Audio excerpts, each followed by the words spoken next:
Hi, and good afternoon to today's webinar from Dorset Young Planners on how to design a town square 1 year on. With me, Frances Summers, I'll be your host. I'm Senior Planning Policy Officer at Dorset Council. And our speakers today are Richard Eastham and Jenny Savage from Feria Urbanism.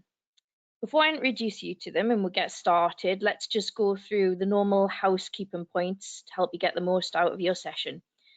So as delegates, you have been muted. So if you do have a question for the speakers or for the organisers, you can send it via the question box that's on your GoToWebinar panel. It'll be floating around on your screen somewhere. The speaker's presentation will run for about 35 minutes before we come to a question and answer session. Any questions that we don't get time to answer will be considered after the session, and we will email the answers to all participants. A copy of the presentation will be included as a handout for you to download from your GoToWebinar panel towards the end of the session. And if you lose connection, please try rejoining via the link emailed to you that you've used to get onto this. Make sure your Wi-Fi is at an optimal level by disconnecting all other devices that use Wi-Fi from around your home. If the speakers lose connectivity, we will panic, and no, we won't. It will we'll just wait in the webinar. Either the speakers will return via the same way you would, or watch your emails. We might have to relaunch the session with a new link. So I say this is how to build a town square 1 year on. The reason I say that is because exactly a year ago today, we introduced you to the public realm project that's being undertaken in Dorchester by the Bournemouth-based design studio Feria Urbanism. 1 year and several lockdowns later, we're meeting the team again to find out how their design for the town square is developing. So a little bit of background about Feria Urbanism. They are an award-winning design studio. They work with the community at their heart, ensuring people have a say in the design of their places. Richard Eastham is its founding director. He is an urban designer and urban planner with extensive experience in the preparation of design strategies and development frameworks. He has particular expertise in engaging with local communities to help shape and influence emergent spatial strategies. He is a visiting tutor at the architecture course at Arts University Bournemouth and a teaching fellow at the University of Southampton. And there's also Jenny Savage. She is the creative director at Feria Urbanism. She's a public artist, teacher and communicator, and has been working across the UK and internationally for over 20 years. Her extensive experience of developing public art, both through community engagement projects and permanent sculptures, has given her significant insight into urban developments and how communities think. So I'll hand over to Richard and Jenny now for them to update us on their project. And remember, if you have any questions, pop them into your question box and I'll come to them at the end. Richard? Hello. Thanks for that introduction. I'm going to start. Shall I just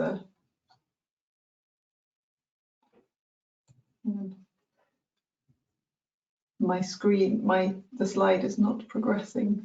There we go. Okay, so thanks very much for joining us today. Last year we came, as Frances said, and we introduced our idea for designing a public square at Cornhill in Dorchester. And we're particularly interested in the idea of using or working with public engagement from the outset and the ways in which that would actually inform the design process, so that the design would be completely co-created or designed in relation to the community. So we have spent a year doing that, and we've come back to tell you what we found out and what we've done so far. So I'll just hand over to Richard, who's going to give a bit of a brief outline. Thanks, Jenny. Yes, just to recap, this is a collaborative project. We're based in Bournemouth, and we've been appointed by the Town Council, Dorchester Town Council, to deliver this space. So they're our client for this project.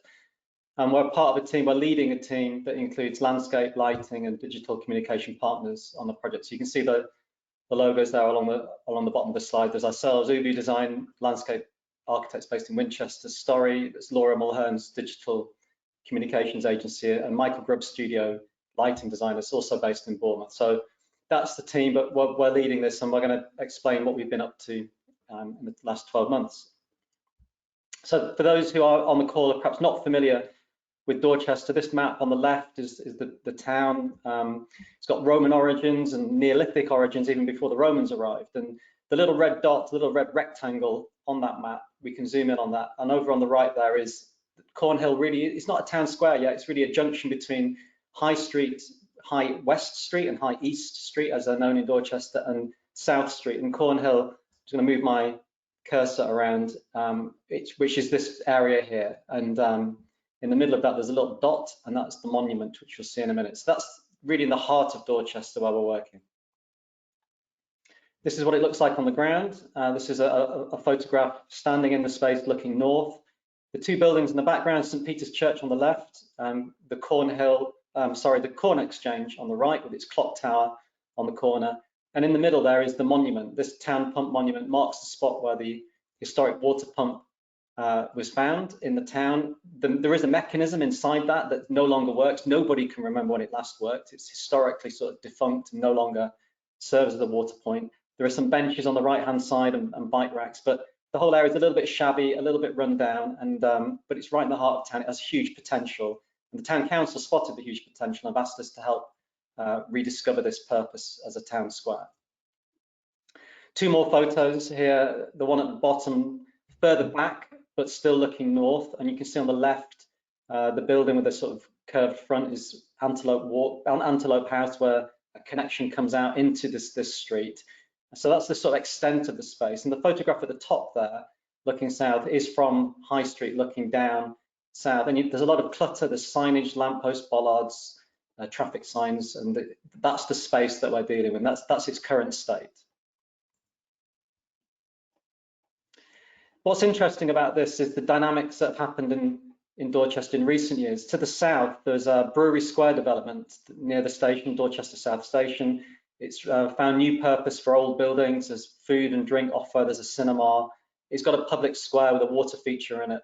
And people feel that Brewery Square, while not historically the heart of Dorchester, serves that purpose for many people. It's got the markets across the road on a weekly basis, and it has a real vibrancy to it. And the centre of gravity, as it were, has dropped south in Dorchester in recent years to sort of coalesce around Brewery Square. However, in the north, around Town Pump and Cornhill, as it's known, there's the County Museum, there's Shire Hall, there's a Corn Exchange, which is shortly to have an resident arts organisation within it.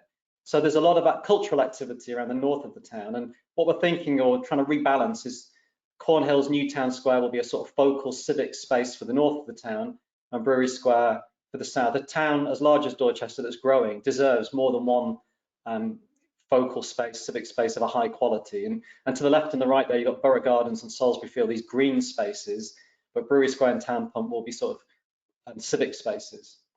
And here we just got photographs of, you can see Brewery Square at night. It's got that sort of contemporary urban regeneration feel of lighting and of water and heritage buildings alongside new development. Cornhill looks a little bit like a poor relation at the moment, but we hope to put it on a, not copy what Brewery Square has, but give it its own distinctive role and its own distinctive aesthetic look, so it has a complementary role in the town. And the role that we want to find or rediscover is this historic role. It's the etching on the left here shows the Town Pump Monument almost as the scaffolding for a market gathering. It's called Cornhill. It's where the corn market happened historically, and the water pump was there too. So it's always had this civic function of water exchange, trade, ideas, and people gathering.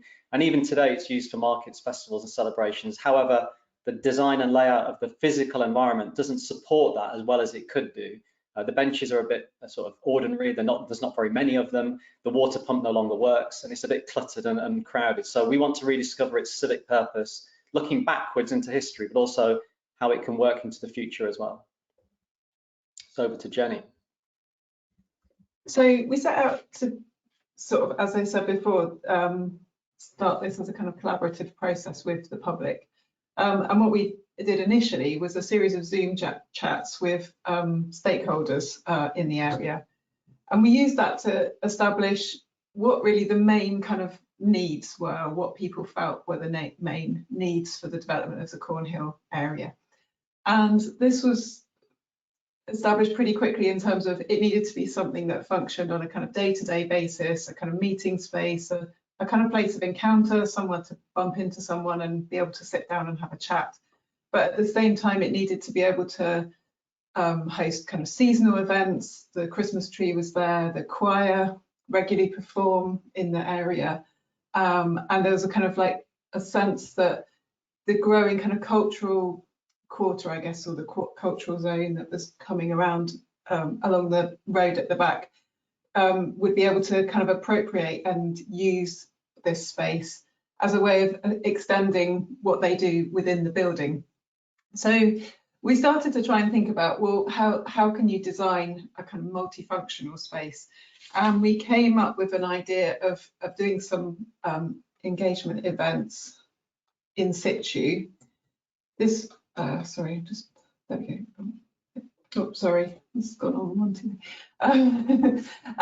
So we decided to do some engagement events in situ, and we came up with the idea of creating these kind of like one-to-one scale building blocks that would enable people to actually really get a sense of the public space being a flexible thing, something that could be changed around depending on what you needed to do there or what you wanted to do there. So our idea was to set up a series of events where we would kind of give people, groups of people, a brief to say, okay, design, use these blocks as a space to, I'll put the film on actually whilst we use these blocks as a, you know, design a space to sit and meet a friend, or design a space where you might sit on a Saturday night, or design a space where you might watch a performance or engage with something from the museum. And obviously, because of COVID, we were unable to work with groups of people. So what we did was, following the rule of 6 within the kind of restrictions, we got a group of people together and we started working with them to kind of carry out those briefs of like, make something for people, you know, to perform on, or make something for somewhere quiet to sit. And then we used these, sorry, oh, I've done the thing that you said not to do. Right. I'll move it on, Jenny. You do it, yeah. Thanks. So in doing this, obviously we couldn't engage the public specifically as we planned to. However, the public were very quick to get involved and come along and say, what are you up to? What's going on? And actually then to start kind of sitting down and using whatever we'd made to have their sandwiches on.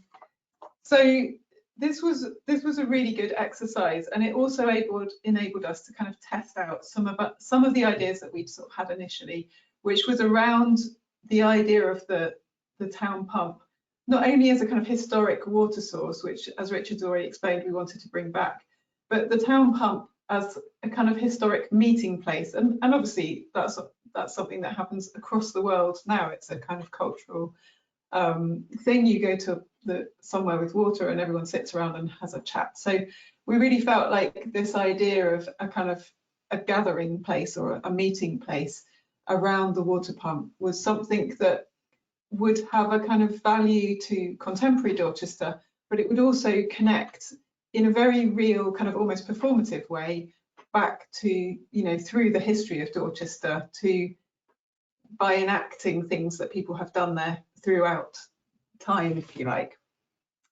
So alongside the one-to-one modelling that we did on site that Jenny's explained with the big foam blocks, we made a 1:200 model as well of the site. And these are photographs of the model. This model was installed in the reception at the town council. This project sort of was jinxed in terms of lockdown 1 happened in March, just as we got going. As we got the festival on site ready in September, the rule of 6 came in, and that we had to then do a sort of guerrilla version of that, which the video showed. We just turned up in a van and sort of had spontaneous conversations with people as we built it. And then this model was installed in the town council just as the November lockdown happened, so we didn't get much engagement with it. But this model shows at 1 to 200 the conditions on site now, and we were looking for engagement about how it could be redesigned, particularly the top left image where the traffic runs through and sort of bisects the space away from the church and so on. The work that we did on site, we sort of did some watercolor type sketches, tried to capture some of the improvisation, as it were, of the space and how the blocks can be configured to create new arrangements that people can sit on. And we put together these sort of very simple SketchUp block models to show about how you could get seating around the base of the monument, informal seating, maybe some more formal benches, and a water feature that maybe runs through the site. These blocks were very abstract, and they were published in the Dorset Echo in October of last year. A frustrating headline in some ways, Town Revamp Unveiled, when it wasn't really the unveiling of a finished scheme. It was our experimentation that was being reported upon. And it was revealing to us as a team, because the comments we got back from a local paper were sometimes quite angry, sometimes quite misunderstood, but we realized that our sort of abstract sketches were misinterpreted.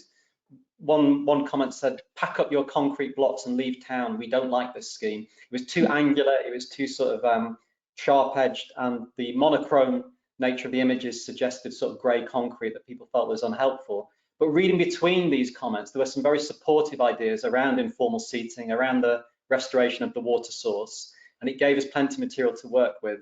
And we took those ideas into the winter and the beginning of this year and started to refine our approach.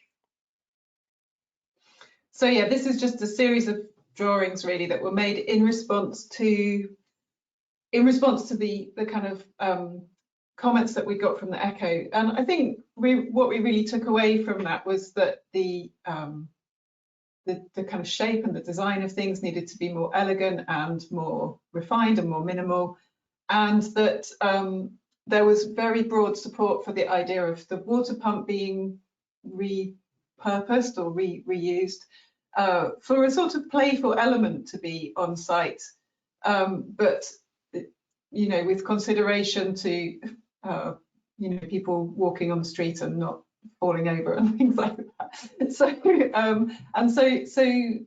and also overwhelmingly, people said, we want it to be made in Portland stone. And we go, okay, yes, we'll make it in Portland stone if you want to make it in Portland stone. Of course, that is prohibitively expensive. However, I think it really gave us a sense of how the materiality of what we made could again connect to a history of Dorchester, which people felt really strongly about. And I think that came through really clearly in the comments from the Echo report, was that people wanted this kind of relationship to the kind of locality through that. So this drawing kind of really refined the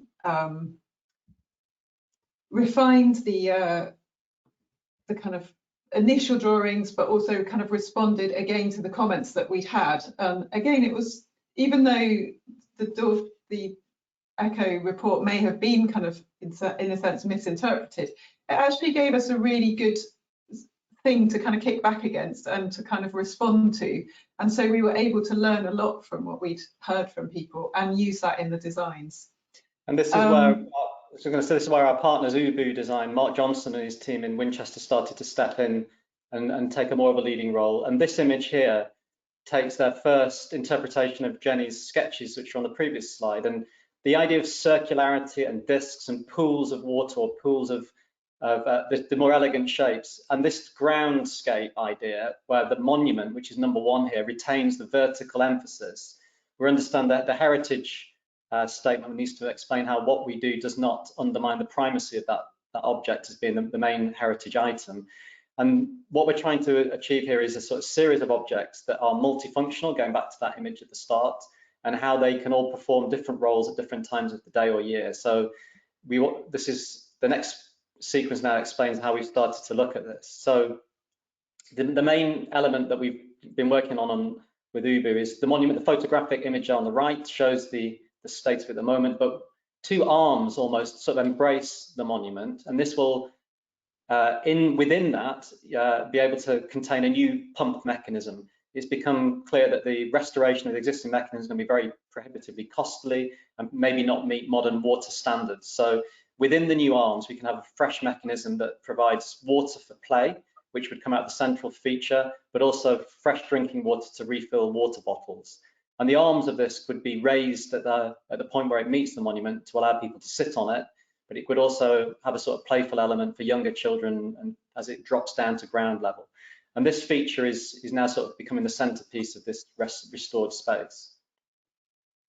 Around this, Mark and his team started to look at how plinths and other arrangements could be put into the ground for seating arrangements. And these were 4 of the early ideas that we were started to talk with Mark and see how these could be used for seating, how they could be used for sort of ad hoc performance or exhibition space.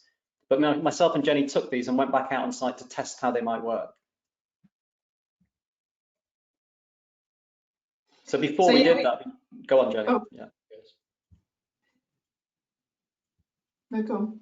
I was just saying, we took the work and started to. It's interesting the way we've been working. We've gone sort of hand drawn to digital and back to hand drawn again. We took some of Mark's ideas and said, well, how can we sort of spread these out a little bit? Maybe it's a bit too crowded, a bit too cluttered. We need to have a real purpose and rationale for each object. They can't just be randomly placed in the ground. So we wanted to understand how each object would be used, how they complement each other, and how they contribute to the overall level of activity in the whole scheme. So we took this sort of refined drawing and we took it back out onto site. So yeah, we're kind of trying to think about how to sort of perhaps best visualize what this would look like. It seemed like a huge responsibility to design an entire town square for Dorchester and only look at it on a computer screen. And so we kind of had the idea that we would actually go and map it back out onto the street.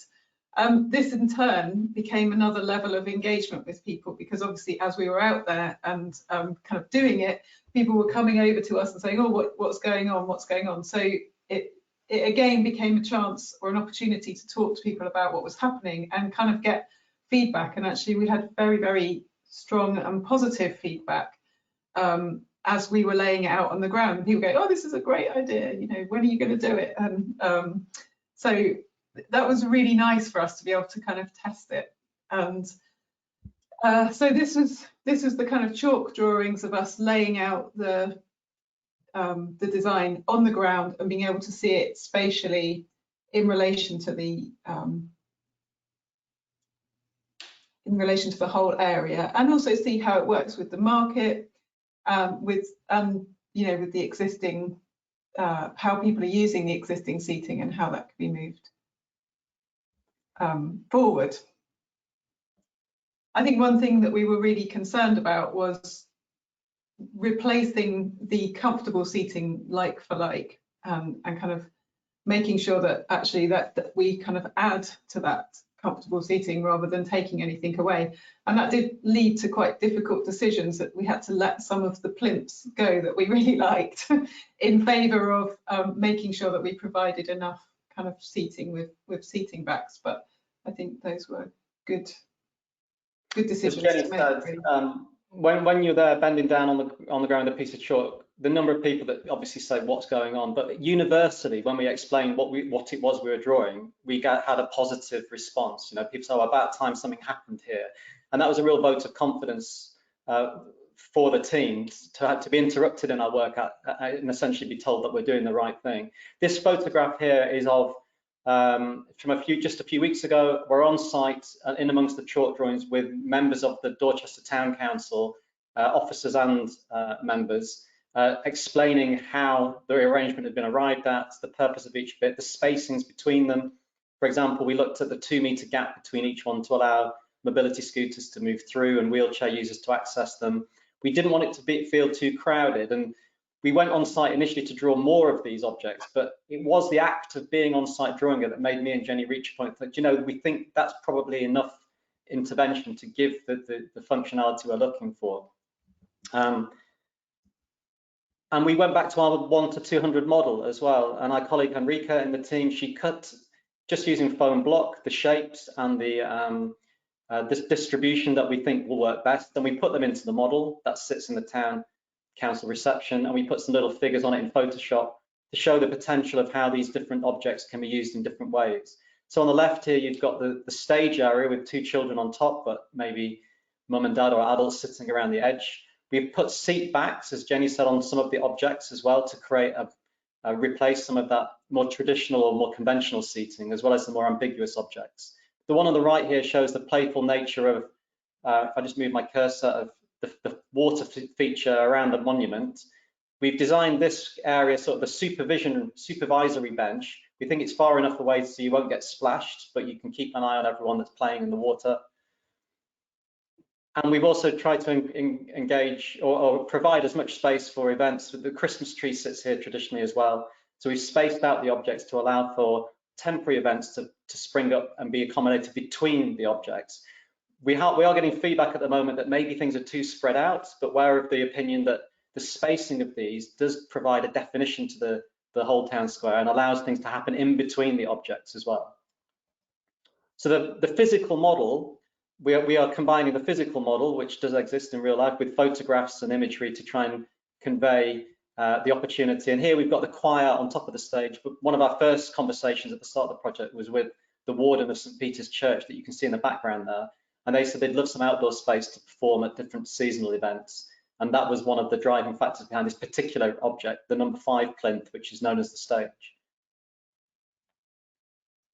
And this is our sort of preferred arrangement at this point. I'm handing back to Jenny here, slide 36. So yeah, we've come to this configuration mainly because it allows for a kind of a sense of kind of relationship between things, but also leaves space for kind of flexible things to happen around it. So for example, the plinth and the 2 smaller blocks allow for people to kind of sit next to each other or side by side, but then they can also sit and look opposite each other. So sit and kind of, so we were kind of considering these different ways that people could sit and talk to each other and use them. Similarly, this space in between, Richard and I both felt, becomes kind of a square within a square. It allows for the space to perhaps put temporary seating up. Maybe if the market has a coffee stall, perhaps people can have on a Saturday temporary seating out there for tables and chairs and things like that. Or similarly, if someone's performing on the stage, there's the potential to put more seating out. So it really goes back to this idea that we talked about in terms of designing something that's really multifunctional and that can kind of serve the community and can almost become a piece of architecture that can be appropriated by the community in any way that they wish to or see fit to do so. As I mentioned before, the kind of materiality was really important to people, and we sort of happily trotted off to Uber and said, yes, we want it all built in Portland stone, please. And they said that will be very expensive and cost all your money. So, so we quickly had to sort of backtrack from the getting Portland stone shipped over from China option and look at kind of concrete that would give that same kind of warm texture and feeling as Portland stone, but perhaps operate a bit more in the cost bracket. Very interestingly, though, we found Ubu have found a local firm to work with who are based in Poole. So even though it's not Portland stone from Portland, it's Poole concrete from Poole. So perhaps there is that kind of like local connection. And this also in terms of the water fountain, which as you can see here, I think it clearly gives a space for children to kind of play and have this kind of playful relationship to the space, but it's also quite nicely contained within the arms of the monument, so allows for sort of some freedom and some kind of different sort of engagement with the place without it kind of spilling out and disrupting people that are walking past or having sort of a negative impact on people with wheelchairs or disabilities, which was the problem with the first design, I think. And we just love the simplicity of this bench, which will sit in front of the monument, and it creates a really lovely relationship between the monument and being able to sit and chat. And we were imagining people coming home from school perhaps, and kind of having a play at the fountain where their parents maybe get a coffee and sit on this bench and chat. And this is really about transforming this space and kind of creating a space which goes from being a high street which has a fairly kind of mono usage to being a space which is a kind of multifunctional space that is for all the community and that has different kind of uses, different kind of purposes, and kind of a sort of joyfulness to it that perhaps as a 5-year-old you might not experience on your way to Marks and Spencer's, you know, but this kind of would bring in this kind of really new element that would have a sort of sociability to it, as well as a sense of fun and play. Again, we talked before about how important it was to create comfortable seating, and that has been really something that we've considered really carefully in terms of balancing the design and our sort of wish to create quite a minimal design that was quite clean, and then a need for kind of comfortable seating. But equally, that sense of play and playfulness comes across here, where we started to imagine where you could be sat on this comfortable seating, but maybe there's, you know, maybe there's children sat in the middle, and that there's space to kind of play and appropriate the seating differently if you're of that mind.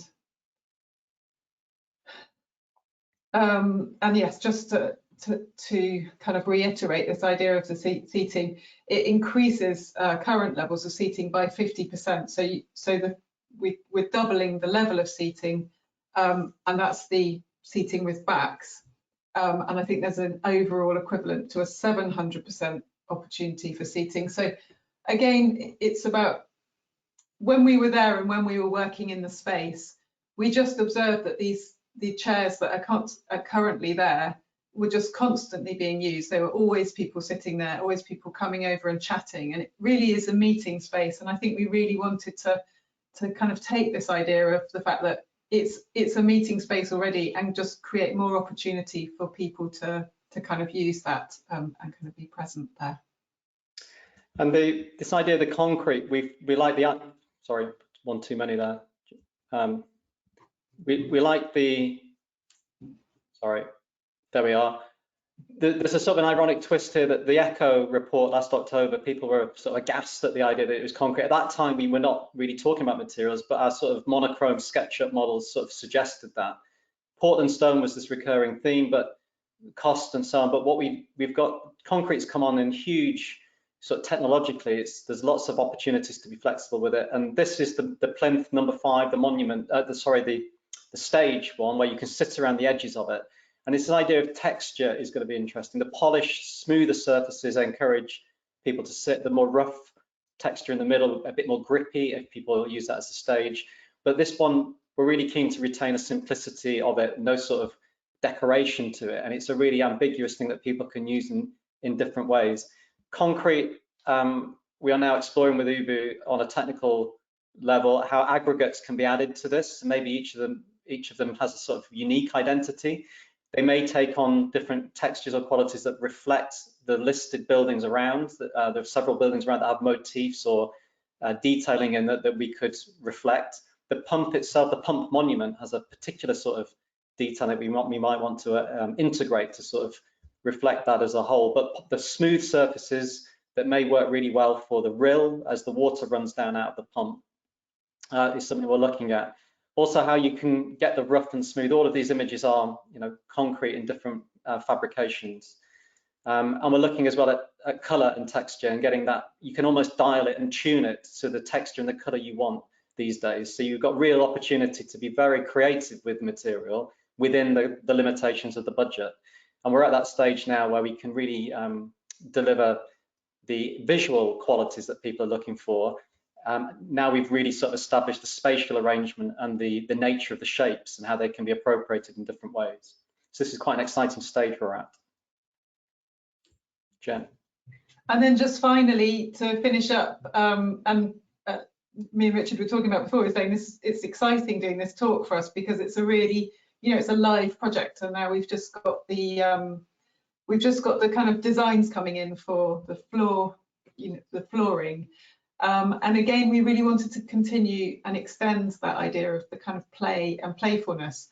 And when we were drawing the chalk on the floor, we noticed kids coming along and kind of already just making games with the chalk being on the floor and sort of hopping in and out of the spaces. And we thought, well, wouldn't it be great to kind of extend this and have these circles kind of extended onto the floor space, which will create a sense of a kind of unity and identity for the square itself. Obviously the floor kind of brings that together, but then to actually use that idea of game playing and kind of space to play and kind of invent and imagine using the floor to do that. So you could kind of hopscotch through the square and jump from sort of circle to circle, up onto a plinth, down onto something else. So again, we sort of wanted to extend that idea to the floor, to create that sort of sense of identity and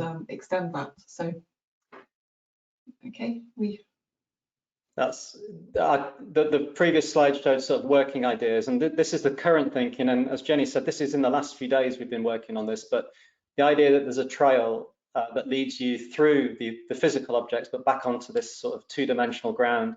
The image on the left shows a sort of contrast, but this might be much more subtle than this in reality. The light and the dark could be much more closer together.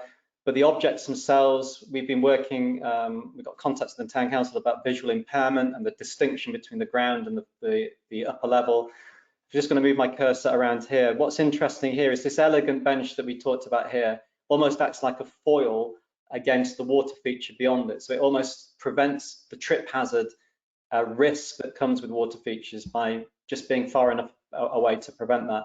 The trail on the ground and the hopscotch idea sort of can lead people around the edge of that.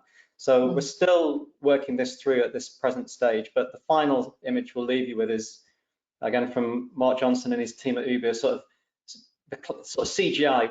We like the fact we work in hand-drawn felt pen, pencil, we work in chalk, we work with foam blocks, we work with CAD and computers and Photoshop. And this image here, we really like the way Mark's tried to capture the playful nature. On the left, we've got a parent trying to catch their child jumping off the blocks. We've got someone walking around the water feature. And further down on the right-hand side of the image, someone's availing themselves with a seat back to read a book far enough away from the noise and the water. So, and you can see on the groundscape here, that subtle nature of the circular motifs that we would try and use. And this comfortable arrangement with the spaces in between is where the stage we've reached now. And it's been a really exciting journey to get us 1 year on from where we were last year with you.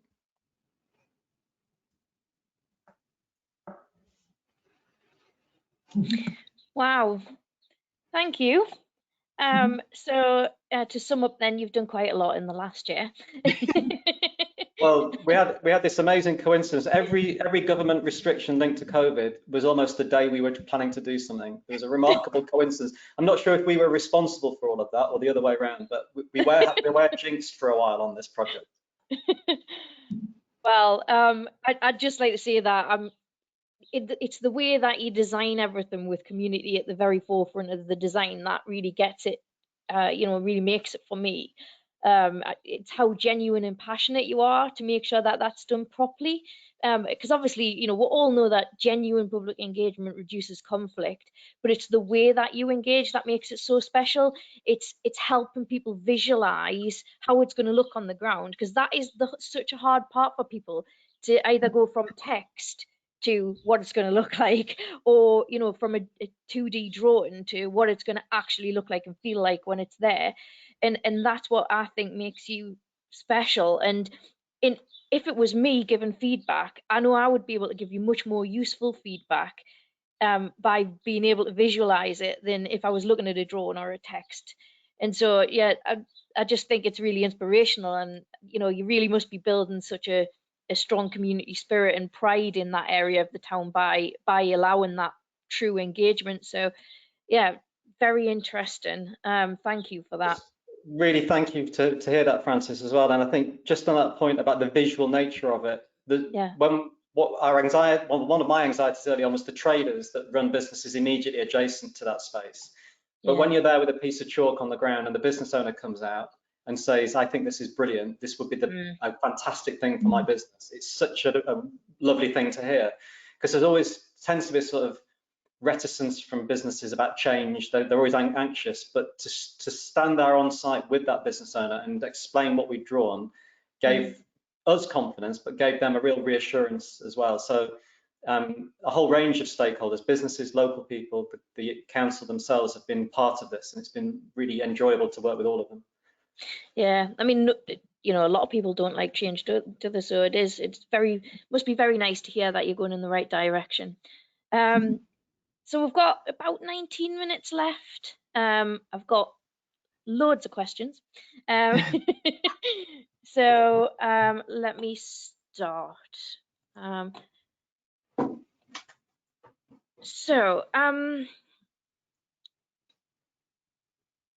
Most of the model testing seems to have been done with younger people. That's what has been observed. Whereas Dorchester's demographic tends to be older, and so they feel that it's not fully represented. So can you say what you're doing to provide enough suitable seating for people who need more back support, as they feel that there's very little provision for this? If I just answer the bit about younger people, it hasn't really been with younger people.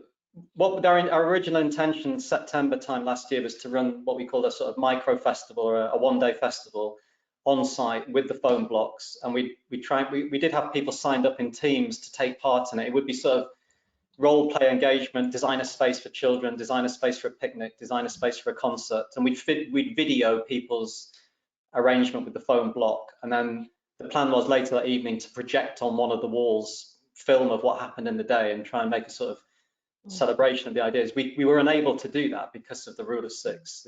We couldn't. But what we did do is turn up in October with a van, unload the phone blocks, and whoever was on site, we had lots of conversations immediately began, and they were a whole range of age groups, really, not just young people. There was a point in the afternoon where sorry, Jen. The people that got involved on site were mainly older people, because it was school day, and that's who uses the benches as well. So they were. I mean, actually, I think we've got 50% more seats with backs in this design, haven't we, than are currently there. And it was those conversations with the people that were using the seats that really made it clear to us that we needed to make sure that we actually increase the provision of comfortable seating. So there is going to be a lot more seating with backs. I mean, last what was year. Interesting about the phone blocks that day in October, our team sort of just took a break and grabbed something to eat. And when we returned, people were just sitting on the blocks, no question asked. They just assumed they were there to sit on. And there was one of the couple in the photograph we used. They just sat there for half an hour eating the lunch, and they just stood up and walked off. No, it just seemed completely normal to have a load of foam blocks in the space. And there was a point in the afternoon on the way back from school where a child just bounced on them like a trampoline, because they are squishy. And the playful nature of those objects, so although they're not real objects, just proved that there was a latent demand for that type of experience. But as Jenny said, the older demographic are using more conventional seating, and although our initial instinct was to have a series of elegant flat discs, really, we have introduced wooden surfaces and backs to replicate, not just replicate, but increase the number of those opportunities, as well as the more ambiguous stuff. So we think we've got the balance correct now between what different age groups require from this space. Yeah, I remember that was one of the issues that actually came up quite a lot last year. People were asking, you know, how you build in equality into the public space for users, such as those with like mobility issues and reduced sight loss, or those with dementia. So it's obviously something at the heart of it, and you've obviously considered that, which is brilliant. Just again, another lovely chance encounter when we were there with the chalk is a lady on a mobility scooter. She did a quick U-turn and said, "What's going on here?" And we explained, and then Jenny brilliantly said, "Can you just go in and out of our chalk, see if you can maneuver?" And she could. And we got a photograph of her reversing between 2 plinths. So we've done some real life testing with mobility scooters as well. Oh, that's fantastic. Okay, so we've got another couple of people. One asking what kind of additional street furniture you're thinking of using. I mean, last time you were talking about lighting. I was wondering, have you done any more work on those kind of things like signage, lighting, bins, things like that? We have, and it has been a point. What we've done at the moment is not, we've not shown in the drawings the necessary reinstallation of litter bins, the wayfinding plinth that's on site at the moment, and the bike racks. That's not to say we won't. We will, of course, find a home for them. But what we didn't want to do at this stage is we wanted to get the spatial arrangement of the main objects understood and supported in principle. And then around that, we can find home. We are aware that we need to find home for these. So that's a next stage to add that in. We didn't want those sort of utilitarian objects to drive the arrangement. We thought that was the wrong way around. We've got a team involved in the lighting, Michael Grubb Studio, MGS in Bournemouth. What's to our advantage and in this location is there are, apart from one or two light columns, most of the street lighting is already hung off the buildings around the side of the space. Now, typically, that takes a lot of planning, private landowner permission to do that, but those way leaves and electrical points are already there. So the team there are looking at how these objects, the new objects and the monument could be spotlit from above to pick them out, almost like he described it as in, Mike described it as sort of lighting objects in a jewelry shop window, where you can pick them out and pools of light can be applied to the ground around them. That's developing, but that can follow from when this sort of arrangement sort of the approved one, but that's been considered. And the cluttering effect of more lamp columns we can avoid, thankfully, already because of the positioning of the lights on the building. Excellent. Okay. There's someone else asking something fairly similar, or there's several people asking actually about any greenery that might be incorporated, and how how concrete versus natural stone has been taken into account in terms of environmental effects. Wondered if you could tell us a little bit about that. Either of you. We really wanted to, well, we're really hoping that we can work with the business owners or the landlords down the side of the street. It's not possible to plant trees into the square itself, but what we want to do is work with the landlords either side to come up with a kind of planting scheme that uses planters. Ubu's been working with these kind of planters in London to kind of green vertically, and we're really keen to hope to sort of implement that. Because there's some down the other end of the street, isn't there? There's some that have already got some sort of plants in amongst the seats, haven't they? And it's quite nice. That's interesting. I mean, because the other thing in terms of concrete versus natural stone is that comes to my mind because I'm a mum, is that children scraping their knees off it. I mean, I suppose they're going to do that on natural stone as well. But have you looked at the environmental advantages of using natural stone via concrete, or is it entirely sort of is it constrained by the budget? We haven't looked into detail yet, but we're at that stage. But the quotes that came back for Portland stone was like a squillion pounds per cubic meter, which just everyone fell off the chair. So we need to maybe go back and just double check that. But what's interesting about the concrete, although there is an environmental impact with concrete, is the huge flexibility a modern fabrication technique gives you in terms of color, texture. And what Ubu have been particularly good at is the radius of these objects. They can all come out of the same mold. So our circular plinths and then the curved benches are sort of have the same starting point. So you only need to make 2 or 3 molds, and all our objects can come from that. A lot of the cost of fabrication is down to the setup. And once you've got the setup in place, you simply pour the concrete and it cures, and then you can remove the mold. These objects can be brought on the back of a lorry and put in place. So we think there's a huge flexibility in that approach. I think the Portland stone, bringing it just down the road from Portland, would be lovely. But as I say, we do have a budget to work within, and I think flexibility might rule the day there and what we can achieve. Just on the greenery point, the level of footfall and the level of intensive use we would want to see in Cornhill subsequent to this would probably possibly damage the green plant. The utilities beneath the ground prevent us planting in anyway. But we want people to clamber over these objects. We want them to be playful. We want them to scrape their knees. That's how you learn. But if we put too much greenery within the objects, I don't think it would survive. And I think there's already a cafe on the end that's made a half-hearted attempt at window boxes. But we've looked around the vertical surfaces. And we think a really cascading green wall approach either side could be a lovely way to soften the area, cool it, make it feel more green, and yet give the robust civic hard space that we need to withstand footfall at the ground level. Oh, that sounds really good, actually. Sorry, the other point there I think is important to make is that's a private sector response to a public sector led scheme. It shouldn't be that the public sector delivers all of it. I think there's every reason to the building owners in the private sector should step up and invest in their buildings in response to the public sector investment. And together, the whole scheme can really really fit together really well. So we want it to be a proper double act, really.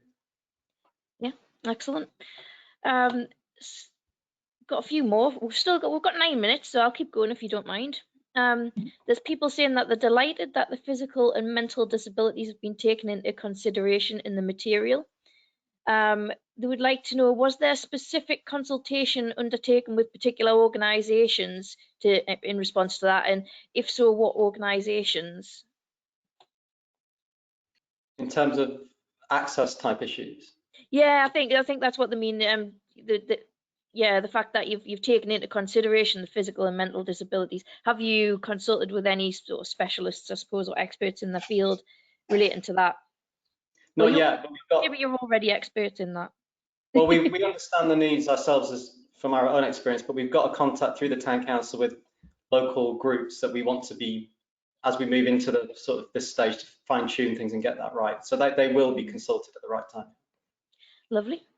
Another one is were health and safety requirements in terms of access for emergency vehicles taken into account in the space of multifunctional objects, and also shops serviced.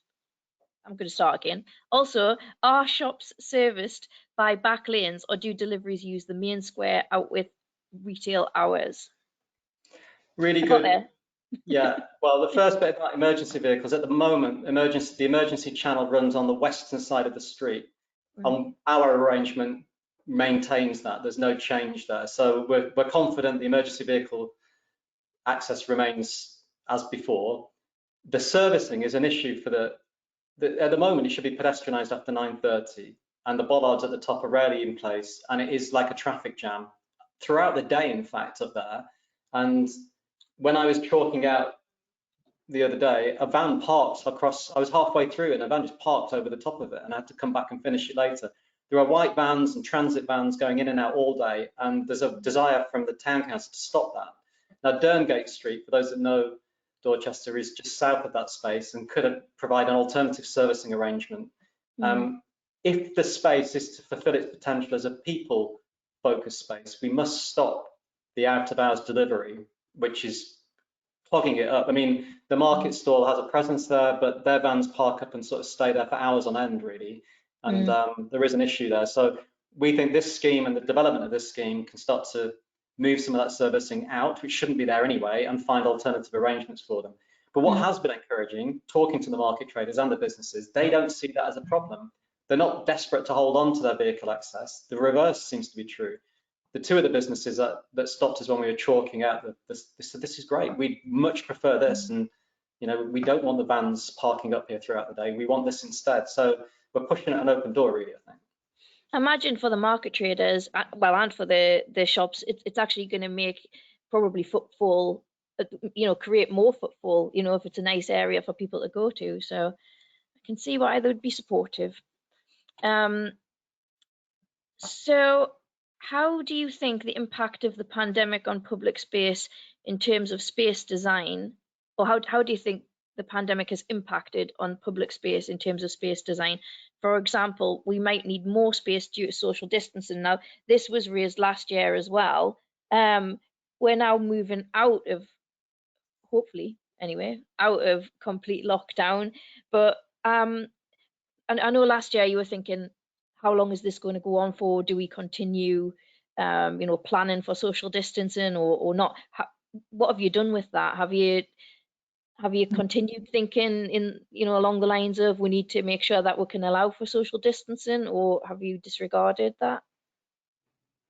Well, we have, like, when we were planning the distances between the plinths, they are actually 2 meters distant from each other, and we kind of thought it was in some sense quite playful in that it has the kind of, if you sit here, you know you're socially distanced. But we also thought actually going forward, if we don't have to socially distance anymore, then this becomes a kind of legacy of coronavirus, and a kind of it's almost like a memory that's embedded in the physical kind of architecture, if you like. So it does allow for social distancing and sort of marks that out in a way, but we don't know what's going to happen going forward. The other thing about what we've designed is that it allows for social distancing or not, whereas the conventional benches that sit 3 adults comfortably, 4 at a squeeze, you have that awkward British, maybe it's more of an English thing, do you mind if I sit on the bench with you? And you have to say yes, because if you say no, it looks like you're being selfish, but you've got no reason to say no. And we've got at the moment of 4 benches in a row, all face in one direction.